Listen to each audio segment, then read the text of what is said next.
So I'd like to welcome everyone for this first seminar for the GCC of the year. So we're looking forward to a very intense and exciting year for the GCC, that we have our foundation set up and we'll have the GCC growing as we expect this year. So nothing better than having Malcolm kicking off as a first seminar. So I think Malcolm doesn't require introductions in this group, I guess, but that's really just to remind that Malcolm started his career at Mintech, and then of course went to University of Cape Town as a professor, built the group there, Comminution, that Aubrey and the team are keeping it up, and then went to the JK, University of Queensland, where he became professor chair, and now he's an emeritus professor at the University of Queensland, and of course involved with 2 or 3 companies, correct? Comminution Reimagine, New Trash, and so on. And so he's, I think, in both sides of the fence here, as a researcher, as a strong consultant, and really a leading guy in Comminution, no questions about that. So I think Malcolm will certainly come back later this year with some other exciting things, both in training sessions, and even potentially other seminars, given the lots of exciting things going on around the globe, in spite of the 2 years of being at home arrest in Australia. So I think this piece, and of course, I think Malcolm putting his resume, the enthusiastic guy behind the starting of the GCC. So I can definitely give credit for Malcolm's vision for us to be here today, and for the GCC, the first half a dozen, now 7 regional members of the GCC. Malcolm definitely was there as a beacon to see how this could work, and we're very happy to be here probably 12 years after the very first meeting. Nice, really, people in the audience. We're hearing a lot about the history here behind the scenes. So Malcolm will be talking about this presentation that I can really, I'm happy to be one of the authors here, but really the greatest credit is that it's based on a presentation given in New Ops in Australia, and shared the award for best paper. So looking forward to this. Since I couldn't attend in public, it was in Adelaide, correct? Or it was? I was in Brisbane. Brisbane. Oh, it was in Brisbane. Okay, so please, Malcolm, take the microphone. Thanks, Marcelo. Yeah, as you can see, it's a real GCC paper with Mos and Aubrey and Marcelo involved in it. And however small Marcelo says his contribution was, it's the linked contribution of being involved in this work over numbers of years together and sharing ideas that really brings the insights. You know, I'm not all that fast at things. Sometimes I have to stare at them for years before the light bulb goes on, and then it hopefully stays on. So, and it does take a long time to get the insights to the processes. And we say it when we'll be starting our training delivery in GCC this year, again remotely, as Marcelo mentioned. You know, it takes a lot of time to develop it, and it's not in the textbooks. So that inspired this paper. I thought, actually, there's no reference material or source of information for people, operators on plants, to understand these processes and the trouble they're getting themselves into. So it inspired to put out this practical paper, but our work is always based on applying the fundamental understanding into the process, and then the learning from the process back to updating our knowledge, our underlying knowledge. So rather than looking at symptoms, we want to look at causes. And that's really driven this process here. So let's look at the typical SABC circuit, where a SAG mill and 2 ball mills is common. Sometimes it's 1. And that really changes this balance I'm talking about, with 1 the risk of overloading the ball mill is obviously much higher. It doesn't mean there's a problem with the circuit, it just means it's easier to overload. So we've got sometimes a full pre-crush these days and a recycle crusher. It goes into a common sump closed with 2 ball mills. It's usually split pumps distributing to these 2 separate mills, often out opposite sides of the sump. So that we're pretty familiar with, and a cluster of cyclones for each.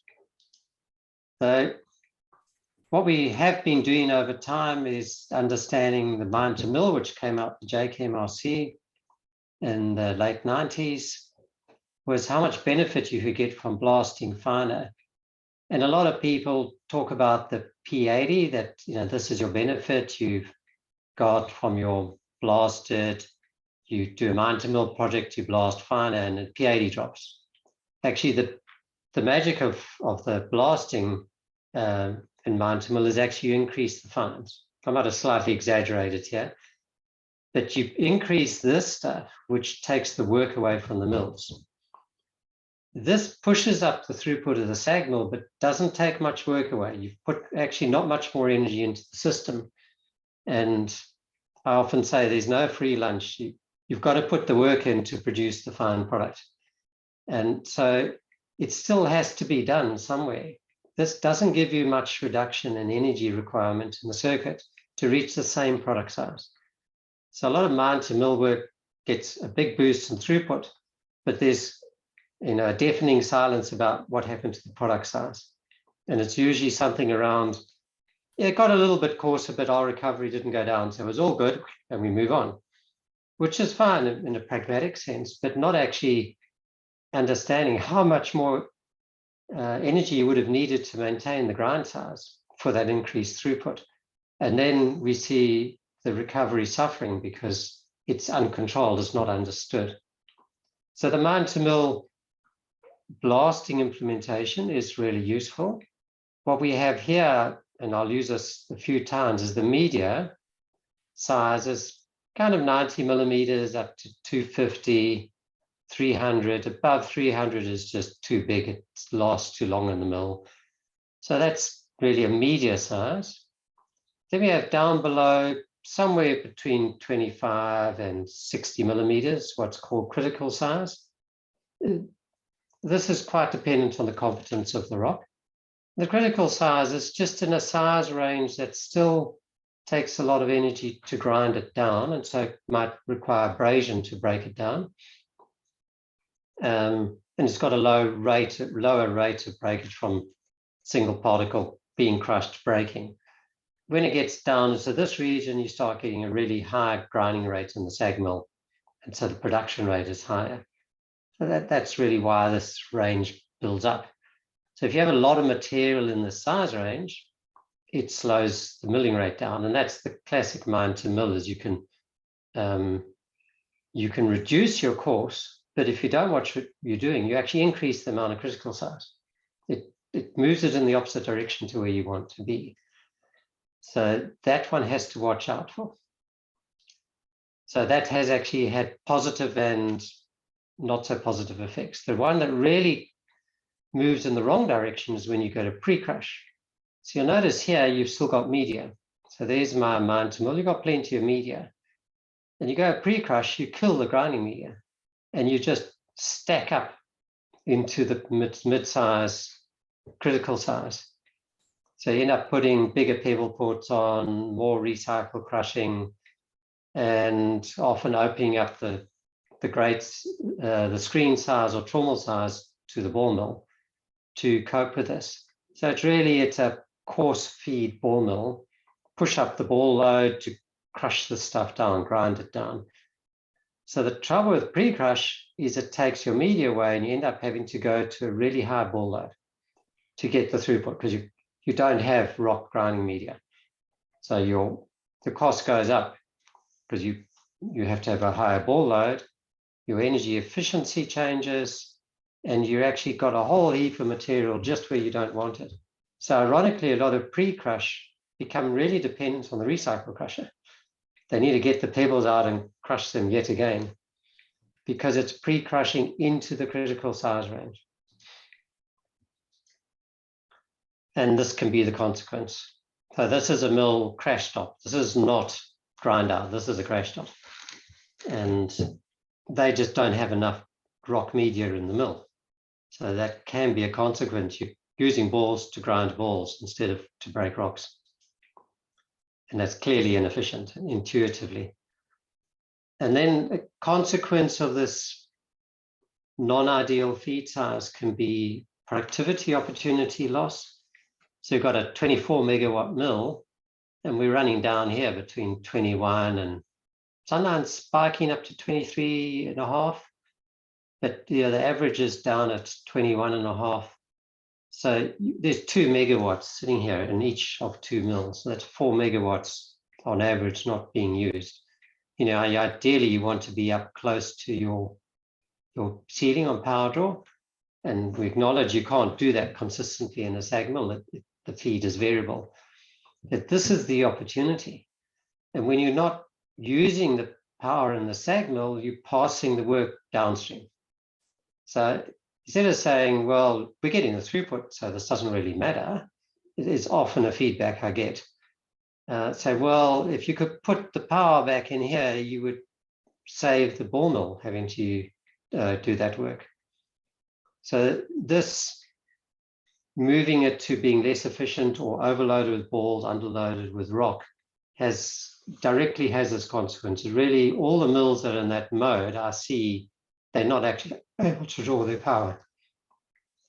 If I go back to the Cadia SAG mill, which was the first 40-foot mill in the world, when over 10 years, and when I surveyed it and measured it up to 2015, it's 20 megawatt. It was drawing 19.6 megawatts, 24 hours a day. Not completely consistently, because actually there was an issue when relining, they were losing power. But when they solved that problem or weren't in that scenario, they were running day in and day out at 19.6, 19.7, so right at the ceiling. So it's a fairly consistent ore, which helps them. But it is possible to run a SAG mill way up there. And then the whole temptation when you're struggling with a SAG mill, not drawing the power, you've got a lot of critical size material, is you open up the screen. So we commonly see this, my SAG screen is overloaded, the trommel's overloaded. And it is actually an issue with big mills is to get enough installed screen capacity. So they're going to split screen, 2 screens after them, or a half trommel, half screen, to try and get sufficient screening capacity there.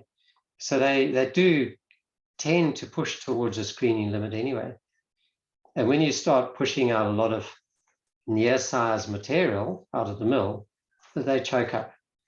So tend to go to a coarser screen.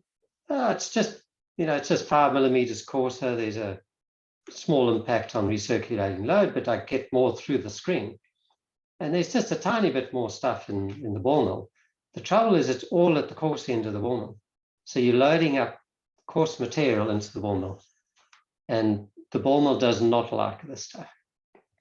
So it's only a few more percent, but that stuff will get stuck in the ball mill circuit. And that's the penalty you pay by opening up the screen another 5 millimeters. I will go from 10, which is ideal. Sub 10 is actually ideal. Well, it will be 15, and next thing you know, it's an 18 millimeter screen. And you look in the ball mill, and there's 20 millimeter rocks, like it came out of crusher. And that can be the consequence. So this is one with feed that's got a whole lot of competent crusher run, 20 millimeter, half to 1 inch sitting in there in the feed. And it just built up. This whole thing is sludge on top of the ball surface. And I could tell before we stopped the mill, it was dramatically overloaded. It was over the power peak. It was quiet. The ball mill shouldn't be. We stopped, and this is a really dramatic overload in the ball mill. So big loss of power on the ball mill when you overload it.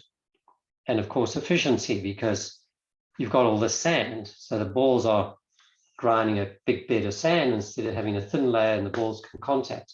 So the efficiency of the mill plummets. It really is a significant drop in efficiency So size specific energy would go up. It does go up. And this is the kind of thing we can see from course transfer. I'd published this as Cortez work in the previous mill operators and actually in the SAG conference. And they'd were getting a low rock load in the SAG mill at a coarse transfer size, coarse screen. And these rocks here are at the discharge of the ball mill. They've gone all the way through the ball mill. That's the ball mill discharge trommel. It's thick sludge and slurry that Ben and I are in. Dramatically overloaded. So I'll use that example in a moment, but that looks like fresh crusher run, and it's come out SAG mill, recycle crusher through the SAG mill, out the SAG mill, into the ball mill. So it's like fresh crusher run, and it's way too coarse for the ball mill. And this is the consequence we see as that builds up. The yellow line is the ball mill power dropping, and it's losing 15% of ball mill power. And we're trying to run a survey at that stage. Circulating load creeping up, ball mill power going down. And this site was constantly cycling through that. When the ball mill power got too low, 2,900 kilowatts, they would have to cut back the feed to the SAG mill, the whole circuit, and let this slowly unload and the power come up, and then they start feeding the same again. And you get this cycle, and it's quite easy to identify those cycles at sites. And it's a control-induced cycle. It's not a natural cycle. That you end up losing 10% of your ball milling power, which is, you really need it, and now you're losing it. And the other clear signal of ball mill overload is this mirror image between load and power. So it's actually unusual to have a load cell on a ball mill, but this particular site, this is not Cortez, another site, has load cells. So often I pick up the signature in feed rate and power, but here I could actually pick it up, load in tons and power in kilowatts, mirror image. It's like I've got a lake I'm reflecting on there. And this, when I get a drop in load, the power comes up again. Overload it, the power drops. So this was cyclic being pushed down from the SAG mill, but basically it was doing this, and then it was cyclically spewing solids out the end of the mill. So you get these big spewing event coming out the mill, choking up the discharge and going into the common sump, and then it would come back around the circuit kind of 15 minutes later. So this is a typical image of an overload. But normally you don't have the privilege of a load cell, but you can see these kind of tracking, and they're the inverse of the feed rate. And then the ball mill, these are two ball mills in parallel,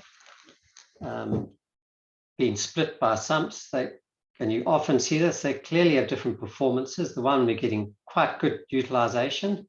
It gets up close to its power of 16 megawatts. It sits between 15.5 and 16. The other one's consistently down there, 14.5 to 15. And that one always had overload problems. It was getting the coarser split from the sump. So the sumps are not equally distributed. Life is not equal in a sump with a trommel and a screen above it from a rotating mill. But one side will be coarser than the other. And then, so the pump that goes to the mill that sucks out the coarser, that mill will suffer. So you can predict without even looking at the mill which one will be suffering by which way the mill is rotating and which side the pump is. So you can predict this without even going out onto the circuit. And then we see the one that's ball mill that's drawing the full power has got a markedly finer grind than the ones that's loss of power. And that's not just loss of power, it's actually getting a coarser feed as well. So it's got a double whammy. And then here we can see cyclone overflow on the two different circuits, how different they are. So all of these push down into the ball mill, and these are typical kind of cause and symptom that I see in the circuits. So what we want to do about it, we want to get all that nice copper out of the rock and not leave it behind. So one of the things that I've brought up from work that Aubrey and I have been involved together in some time, and this was a master's student, a really rigorous set of work on a pilot mill. So it was well, I think a 1.2 meter diameter pilot mill. And we measured size specific energy of minus 75 micron with different ratios of balls. So what he did is he loaded up fixed ball fraction and then changed the total filling. So in that way, you got different ratio of, or fraction of balls. So volumetric fraction of balls, 0.5 is 0.5 ball, 0.5 rock. And with different total, so these are of course different total fillings because they ratio to different original percentage balls. But all of them, somewhere after the 0.5 fraction and very definitely by the 0.6, the size specific energy goes up. So if you've got a higher ball load, it picks up later, and a lower ball load, it picks up sooner. So we're talking going from 22 to 28, 27, size specific energy. So this is an extra 6 out of 22. So it's more than 20% more power required for the same grind size. So that's a really significant loss in efficiency in the mill. So don't confuse this with throughput. So in SAG mills, because generally you can't measure the transfer size, so what's going off to the ball mills, it's built so you can't sample it, and so you can stay, blissfully ignorant as you operate a plant. This is what's happening. You can push more throughput out the SAG circuit and say my SAG mill looks efficient now, but actually it's got a low efficiency. Its ability to produce final product has gone down. So who has to do the work? The ball mill. So because its ability to grind finer is lost, the consequences for a given power input is there's less minus 75. So the amount of minus 75 or minus 150, your final product drops. So it's that coarse transfer, and the ball mill then has to pick up the workload. And the work's at the fine end. As we know, work goes up exponentially with the fineness of grind. So that's one of the reasons that's not understood in the industry, why the ball mill is suffering so much. When you change the efficiency of the SAG mill, is actually the efficiency is changing the SAG mill, it's dropping off, and it's not measured because it's not measured on this basis of final product, unless you're hanging out with the likes of us lot who wrote this paper. And we know with ball mills, the classic grinding or breakage rate curves, depending on the competence of the rock and the ball size, there's this big drop off, and 10 millimeters or half an inch over here. And this is a log scale, so there's a huge drop off in the rate of breakage. And that's why not much material will make a significant difference to the filling. This dramatic buildup, this big sludgy buildup, another one here, another one. This is me wandering around mills around the world. That's one of my records, 0.7 meters. Well, I can't fit my arms into the image, how deep that is. This is what you want to see. The solids, if you crash stop the mill, ignore the water, you can tip the mill a bit so that you can see the surface, or you just feel down. And you should touch solids just at or below the surface of the balls. That's the ideal, none of these. These are all bad. So the efficiency is going down, the size specific energy is rising. So the ball mill is not only, it can do less work, and normally when they're in this condition, their power is dropped. So power drops 10% and the efficiency drops 10%. So you've got a 20% loss on your milling capability of your ball mill. That's the punishment you're handing downstream. This is this example from Cortez to illustrate what I mentioned earlier on. This is where they were running with this incredibly low charge because there wasn't enough competent material in, and we actually artificially brought in competent material from another part of the ore body, low grade, loaded up the feed, and to get enough rock in the mill. And then we ran at these 3 different fillings. So there's the filling going up. And you'll notice the sag power doesn't go up much because we actually had to slow the sag mill down because the ball mill was overloading. So the sag mill could have had a higher throughput, but we slowed it down. So this is a much lower speed. So here we see the ball mill power recovers. So it goes from 2.9 to 3.4 megawatts. So that's a more than 10% increase in power draw. And no surprises, the P80 goes from 150 down to 120. No surprises there. That's what you expect. You don't expect that difference from the increase in power draw. The delta is increase in power draw and increase in efficiency, shown by the size specific energy. So if we plot specific energy and minus 75, that gradient, it moves here. So for a given energy, how much do we produce? We've got a higher sag filling, we produce more minus 75 than when it's low. And if you track it across here, there's a 10% difference in the rate of production of fines for a given energy. I can go from 9, I can drop from 10, I can drop to 9 and get the same production. These are significant numbers, and these are all for free. There's no new equipment or anything. They're sitting there in the circuit. It's about how the circuit is operated. So when you put all of this together, that circuit had an excess capacity of 17% as I operated it on the day. Since then, they've fixed up the transfer size. It's gone from 15 millimeters to 6 millimeters. So they went to 8 and they were, or 7 millimeter, and they were going to 6. So it was definitely at 7 when I was 2 years ago last on site. So Marcelo mentioned I haven't traveled much. It's the longest I haven't traveled in 40 years. It's in 2 years I haven't been on a plane, let alone left the country. So yeah, that's 17%. And when you reduce the transfer size, it has even more capacity, the circuit. All of that for free. It's just about control. So this thing of a coarser transfer size, we've run out of screen capacity. A lot of it is just about operating the screen well. And there's an example of a trommel where the screen water is spraying on the wrong side. I know it's an extreme, but it's not the first time I've seen it. And that's just some holes drilled in a pipe. So firstly, the guy's got a hose pipe to get something on the load. They just have to rotate this. But there should be proper sprays. That the capacity goes up not by a few percent. It goes up by 20, 30, 40% when you wash the screen properly. And this is just a screen. And an inefficient screen, but a screen. And another site in South America, they were at their limit. They'd opened up the panels. Constant problem with slurry going over into the recycle conveyor belts, choking up the transfer chutes.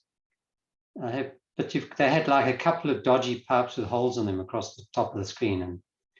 And guys now risen right up, Eric Roos, to, I don't know, future plant manager or something, some splendid title. He got in there and he said, okay, we're going to fix it. When I came back, there was this deluxe version, the best screen wash water I've ever seen. And note, it's not just the top deck, it's in the bottom deck. And screens are supplied with no wash water on the bottom deck, yet that's doing the finer screening. So these wash water pipes go underneath the support bars, so they're protected. And it's like 40% more capacity on that screen. So that's 40% more capacity in the circuit, just to give you an idea. It doesn't mean the mill can produce it, but you've taken that bottleneck away, it's gone. And when we film the screen, top deck clean, bottom deck clean.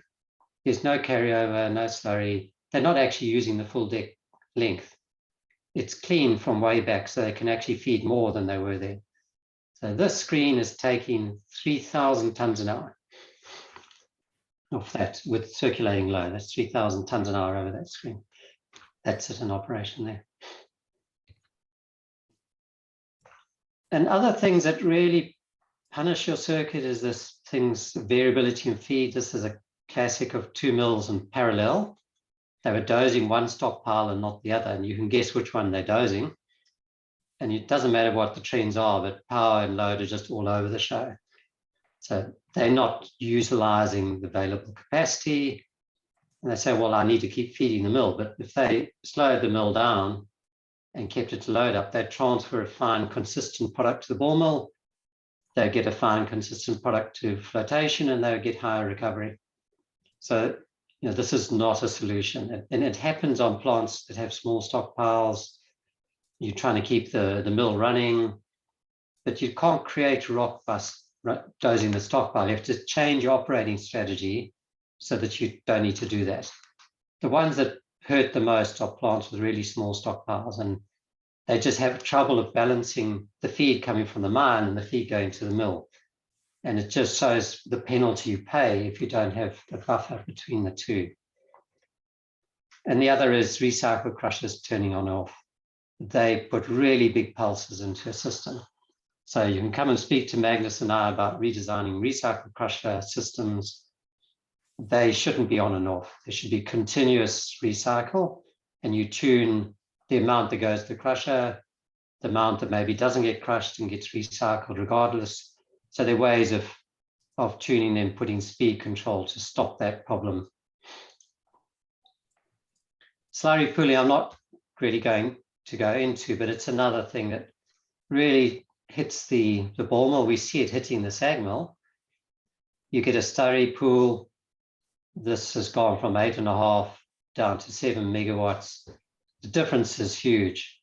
And then the grinding rate goes down, and they had to reduce the throughput after this. But again, it's pushing load down to the ball mill because that really hits the ball mill. It sends a coarse grind out the circuit.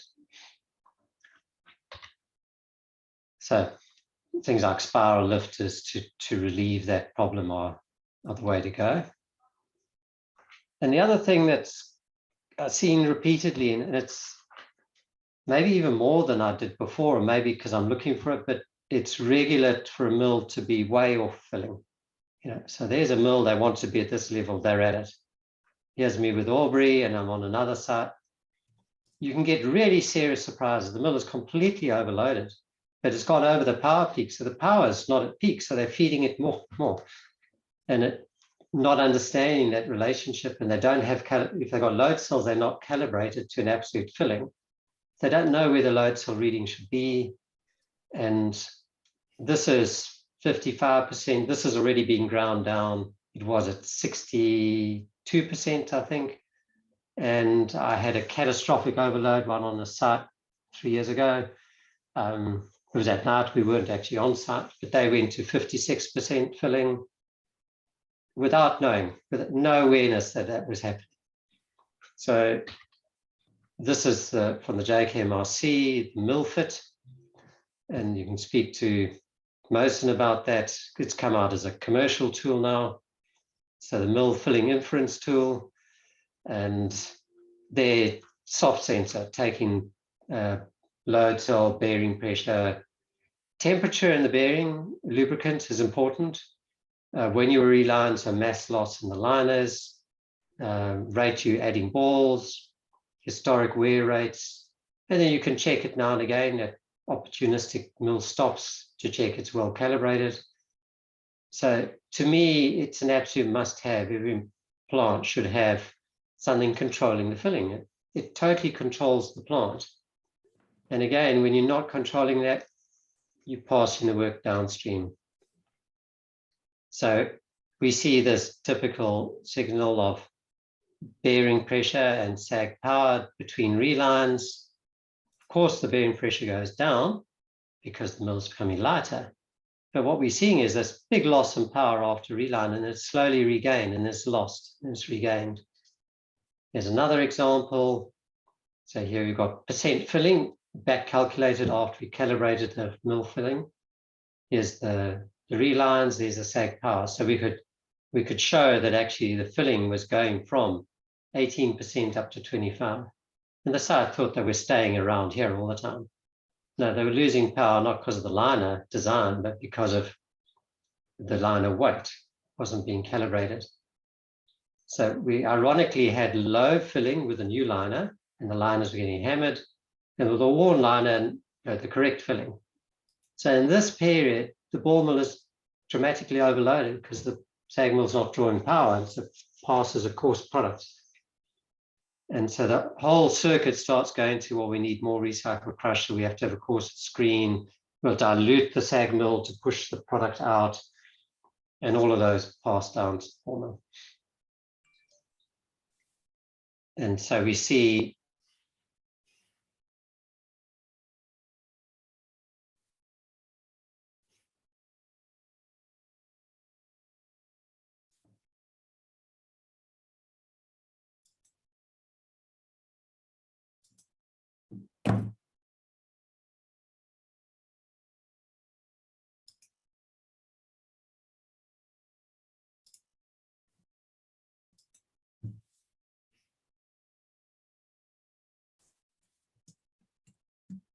Hey, Malcolm, you went quiet.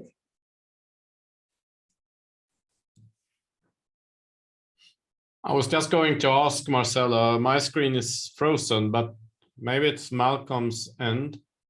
Yes, I think he might have actually had trouble in connection there, but I think he dropped out. But let's see if he can manage to come back. Sending a message to him, Marcelo. Thanks, Obi.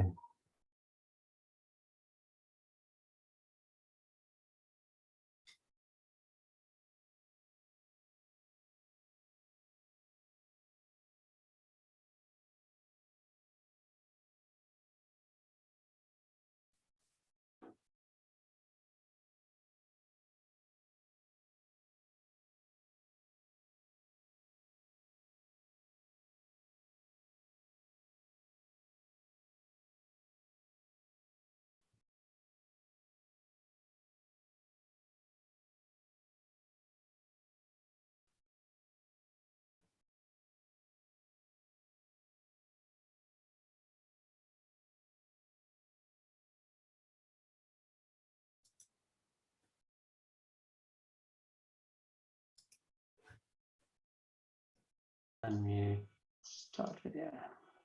Oh, you're back. Let's try that. Okay, I'm in a third world country, we lost power. Okay, damn. Let me get the presentation back on. Are you running on your diesel generator now? No, I'm running on solar power, man. But it's My nice. nighttime solar power. Okay.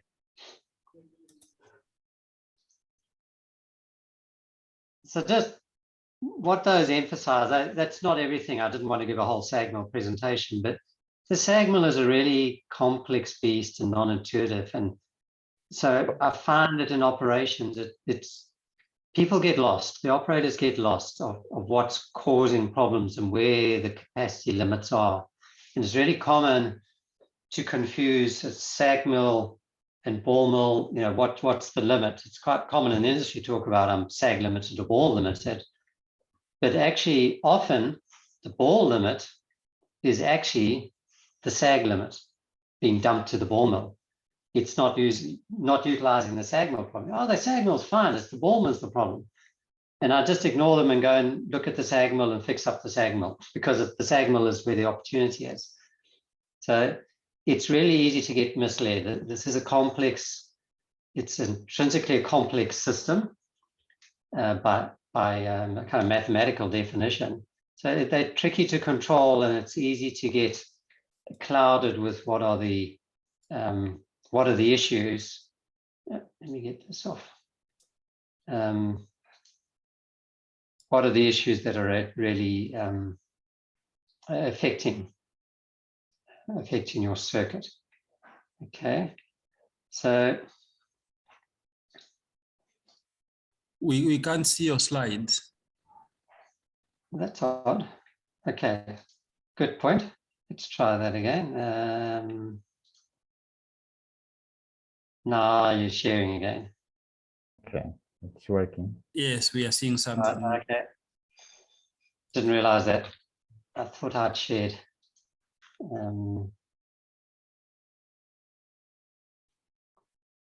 Right, so it's a kind of provocative slide, and it sits nicely with the GCC because part of our role is education.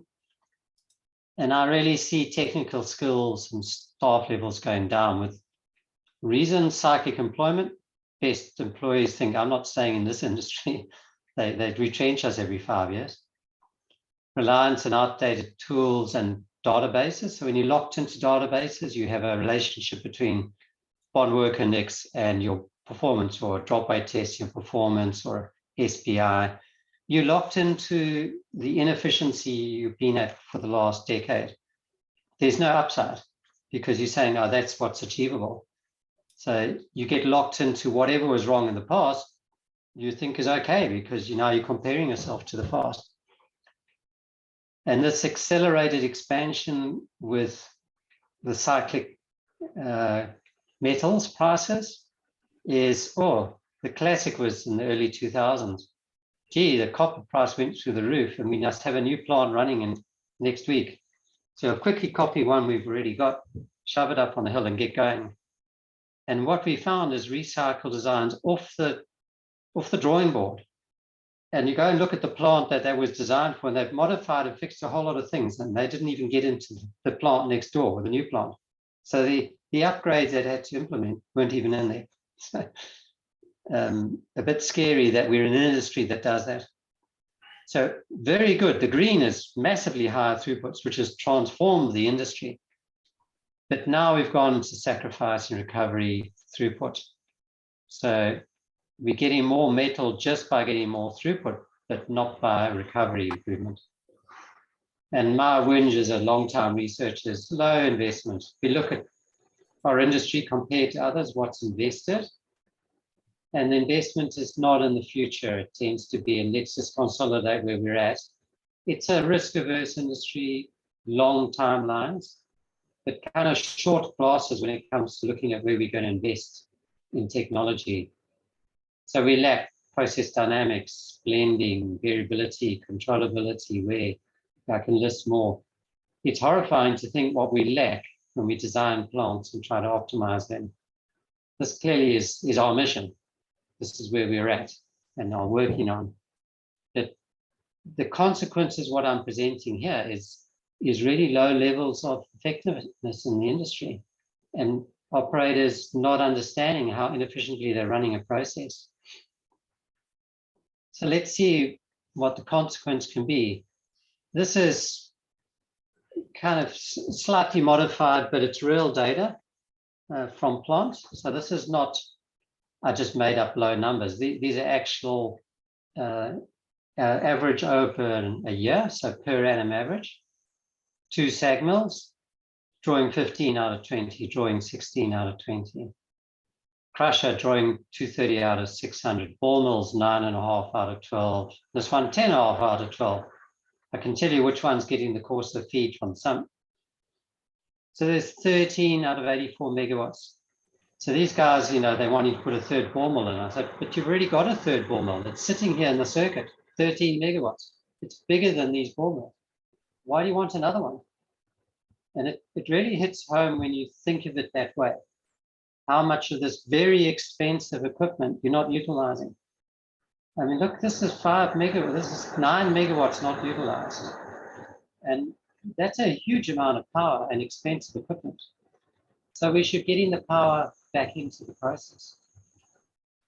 And now I've got rain to, hopefully it's not too much background noise. So we see differences in recovery. This one's drawing less power, it's got an overloaded coarser product. We can see in the 2 trains, higher and lower recovery. Neither of them is brilliant, but just if you're going to have a target, well, let's target what this one's doing and make that one do it. It's the very minimum you could aim for. So 10% capacity and 4% recovery. If we just applied what we're doing in this line to this line, sorry, in flotation 2 line into flotation 1. That's 10% on the total circuit.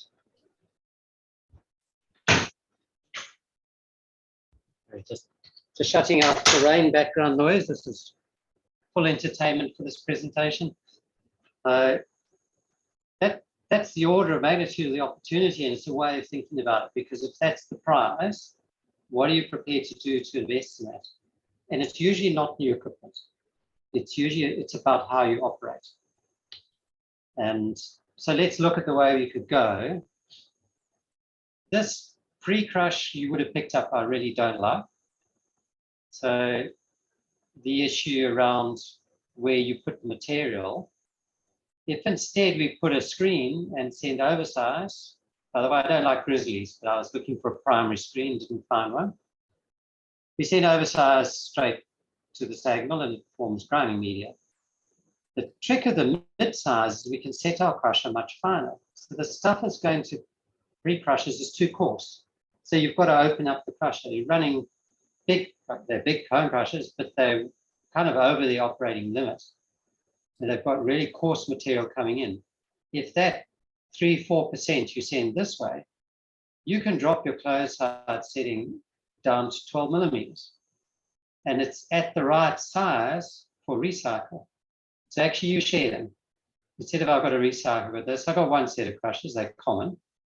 And they can be shared because they've got the same, in principle, the same top size range. So that's one way of thinking about it. And then this problem with the pre-crush that shoves it in the media, if you do a mid-size pre-crush, you leave that bit of media that goes to your mill. You can tune that somewhat with your chosen aperture size, but there is the disadvantage if a lot of coarse stuff comes through, you have no way of dealing with it. In crushing, it'll go to the sag mill. Well, you're going to have a conversation with your mining guys then. If you're getting slugs of really coarse stuff, it could be distribution from a stockpile, it could be some part of the pit that they're getting a coarse product. So you get a lot of near size from the gyratory. But you're doing all of this, you've got a fixed pre-crusher to deal with a 5%, a variation in a 5% of the feed instead of dealing with 95% of the feed. So what we do is we really reduce the amount that's in the critical size and we shove stuff down there and leave stuff in the media. That's what we want to do. So the beauty of a mid-size crush and setting this finer is instead of crushing into the mid-size critical size, I crush it into the fast grinding size. It's a really big boost to the mill performance. So, and here's a splitter for control. So this recycle can go this way. If your sag mill's emptying out, you just bypass and you send it a really quick control button. So it has to be used carefully in control. So as you can quickly overload the sag mill and push yourself into cyclic control. So this bleed through can be used to keep your sag mill drawing full power. That's what you use it for. And anything that you don't need, you put back into this crusher. So I've introduced stability and more efficient grinding by just changing the conveying system in this and putting in a screen. Screen costs money, but I put a screen in there. And then we get a really nice rock load, rock fraction, 0.5 rock, 0.5 ball. I've got good screens to make sure I can handle the discharge. I do not feed forward from the recycle crusher to the ball mill. That is the worst practice there is. It's all too coarse. It opens up nominal capacity in the sag mill while really punishing the ball mills. This is bad practice. It's getting built into circuits called feed forward. That shouldn't be there. Spend your money doing this. And the other side is this control going through to the cyclones, and we have cyclic filling, overfilling sumps. The sumps are too small because a bigger sump, you have to raise a sag mill, $1 million per decimeter to raise a sag mill and get a bigger sump. So you end up sumps too small. It's got all this recycle from 2 ball mills. It's got the feed from the sag. So it's really struggling and it's got a low level to work in. So you get cyclic pumping to the cyclones. It's a natural consequence. Any design person could predict that. So how about we just make this a big, robust transfer sump pump, and you put it into a low pressure splitter, so you can get a good even split. almost like a riffler. And then you put 2 tanks. These are not sumps now, they're tanks. And the tanks are closed with their own ball mill. And these, because of their volume, they don't need a big footprint, they have a height. It's a low pressure feed into here. That then sets up your feed to your ball mill, and each one is closed on its own. So you get a discrete control of them. We get the power in, we can push up our utilization, we can then go towards the correct load in the ball mills, in both of them. We can make sure that we've pushed pre-balancing them to make them the same. So both matching the beta cyclone. Whoops. Thought I'd added a slide today. Anyway, it appears I haven't. So this is where we can land up if we rethink the circuit. And this would be, I guess, expensive to retrofit, but you could put these into a circuit. If you're doing an expansion, I'd actually put these in as part of the expansion. And it takes away this bottleneck point and increases the efficiency here. So it's kind of a screen, run, redirect your conveyors, run this in a control loop to draw full power. We can now get our ball mills you should be redlining all the time. It's going to be a really dramatic improvement in your grind size and recovery from this. So maybe I'll leave that as the final thought on the presentation with a few hiccups on the way. And over to people if they want to throw questions or tomatoes or brickbats or query what the ideas I'm presenting here. Well, thanks a lot, Malcolm, for the very exciting and stimulating presentation. And we're kind of already late, but we can definitely take a few questions and comments from the audience. Thanks a lot for the fantastic presentation. But please, guys, identify yourself and put the question. Just in the meantime, just a comment, Malcolm, that I think with all stimulating ideas here and all the high-level interactions, I think it is almost like embarrassing that sometimes we still see people in the industry saying that I managed to get 10-15% more of the ball mill throughput in the ball mill, but then you see that was there any change in the product? Just a 10 micron increase in coarseness. I said that Jesus, we're living with that type of thought that forgets the basics with this really sophisticated look at system-like things, isn't it? Yeah. I see Aubrey's got a hand up. Please, Aubrey. Thank you very much. That was a very nice presentation. Thank you. If you can just go a few slides before this one, if it's possible, where there is a circuit like that one, but just a few more. Yeah. That one? That one, yeah. So this is a very good slide because it shows the relationship between the efficiency and your classification.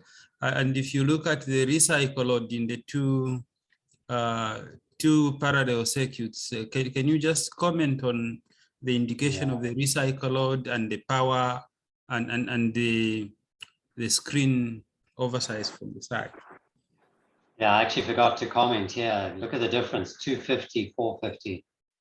Aubrey would pick it up because we've consistently found in SAG mill circuits, SABC, the ball mill, over 300%, the efficiency drops dramatically. So we reckon this is the peak, which is contrary to some published work, but our experience consistently says we need to stay below here. And look at these two screen sizes, the other what we pointed out, and well picked up with the co-author. So these had landed up with different screens. And why? Because this crusher is closed with just one mill, not with two.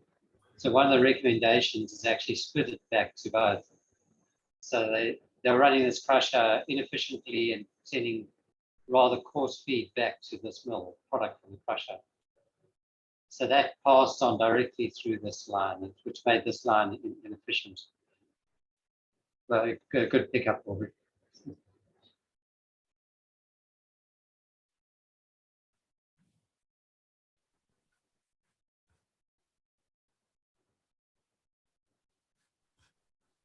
Other questions, guys?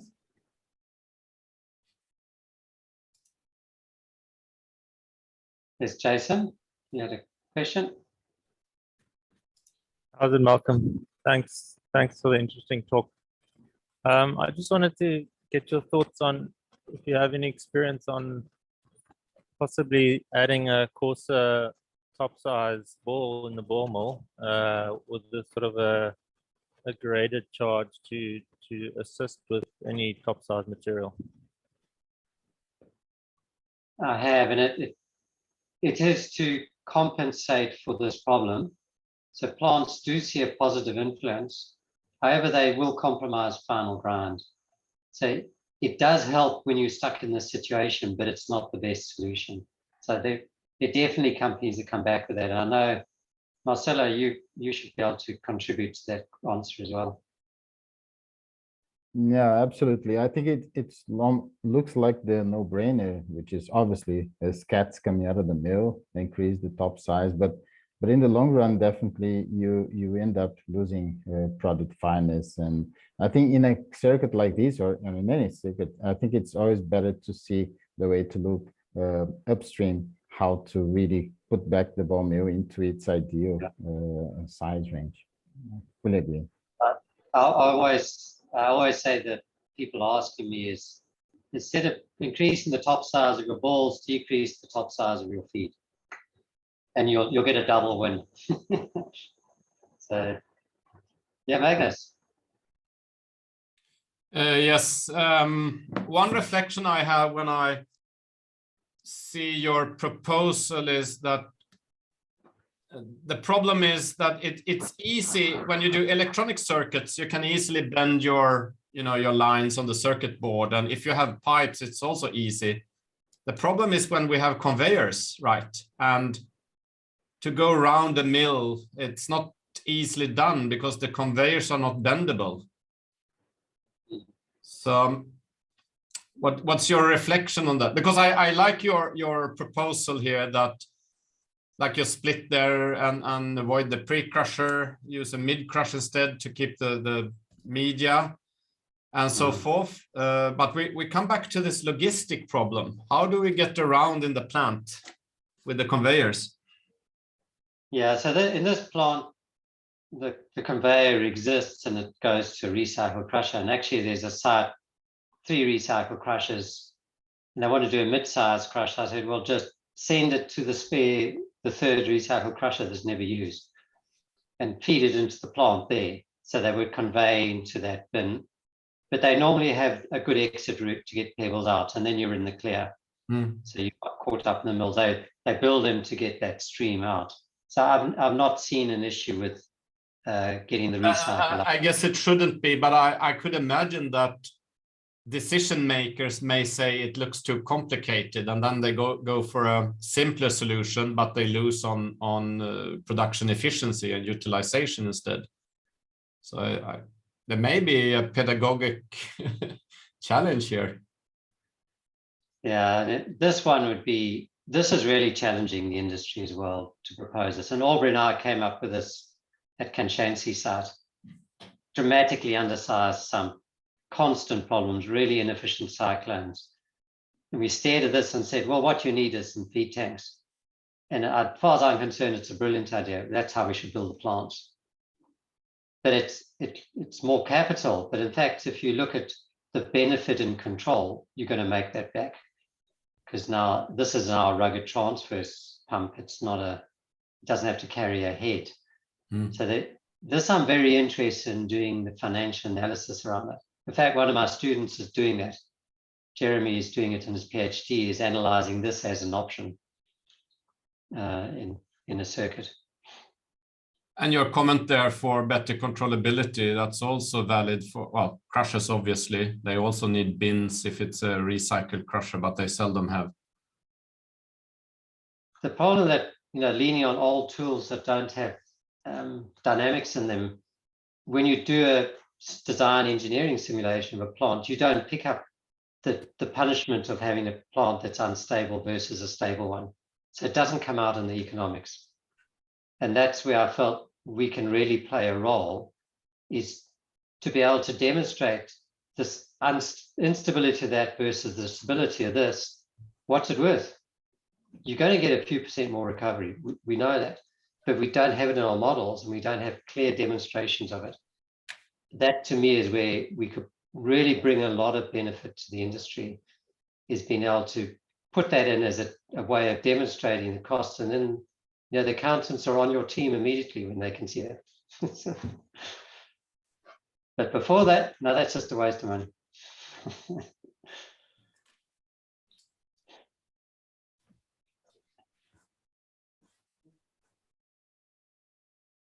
Of course, the real waste of money is if you're running a 24 megawatt mill at 20 megawatts.